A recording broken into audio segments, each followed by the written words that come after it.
গত বছর আমেরিকার স্বামীনারায়ণ টেম্পল গড়ে রীতিমতো তাক লাগিয়ে দিয়েছিলেন শঙ্করপুর সর্বজনীন দুর্গোৎসব কমিটির সদস্যরা। এবছর তাদের থিম কিন্তু দীঘার জগন্নাথ মন্দির। এবছরই কোইন্সিডেন্টলি দীঘায় জগন্নাথ মন্দির উদ্বোধন হয়েছে এবং অক্ষয় তৃতীয়ার দিন সেই মন্দিরের উদ্বোধন করেন মুখ্যমন্ত্রী মমতা বন্দ্যোপাধ্যায়। তারপরই আচমকাই এনাদের মাথাতে আসে যে এবছর এনারা থিম হিসেবে বেছে নেবেন দীঘার জগন্নাথ মন্দিরকে। শঙ্করপুর সর্বজনীন দুর্গোৎসব কমিটির এবছরের থিম সেটাই। গত বছরও দুর্গাপুরের শঙ্করপুর সর্বজনীন দুর্গোৎসব কমিটির থিম ছিল একেবারে নজর কাড়া এবং এবছরও দীঘার জগন্নাথ মন্দির। হ্যাঁ, এপ্রিল মাসের 30শে এপ্রিল অক্ষয় তৃতীয়ার দিন দীঘার জগন্নাথ মন্দিরের উদ্বোধন হয়েছে মুখ্যমন্ত্রী মমতা বন্দ্যোপাধ্যায়ের হাত ধরে এবং এরপরই কিন্তু দীঘার জগন্নাথ মন্দিরকে থিম হিসেবে বেছে নিতে উদ্যোগী হন শঙ্করপুর সর্বজনীন দুর্গোৎসব কমিটির উদ্যোক্তারা এবং সেই উদ্যোগ বাস্তবায়িত হচ্ছে। জোর কদমের কাজ চলছে।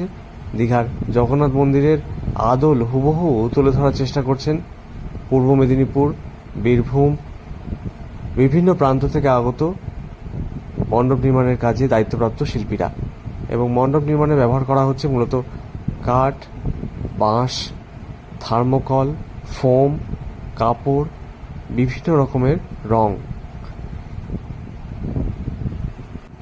সুবিশাল উচ্চতা বিশিষ্ট মণ্ডপ দেখতে পাচ্ছেন এবং এই মণ্ডপ সজ্জা একদম দীঘার জগন্নাথ মন্দিরের আদল তুলে ধরার চেষ্টা করছেন উদ্যোক্তারা এবং যেমনটা ব্যাঘ্রদুয়ার, সিংহদুয়ার এবং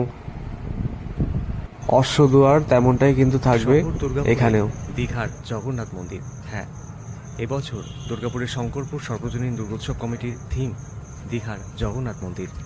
কাজ কতটা এগুলো দেখে নিন এই ভিডিওতে। বাইরের কারুকার্যের সাথে ভেতরের অংশের কারুকার্যও কিন্তু অসাধারণ এক কথায় এবং সেই কারুকার্যের যে ছবি সেটা আমি আমার এই ভিডিওর মাধ্যমে আপনাদের সামনে তুলে ধরছি। আপনারা দেখে নিন একবার, অসাধারণ ভেতরের কারুকার্য।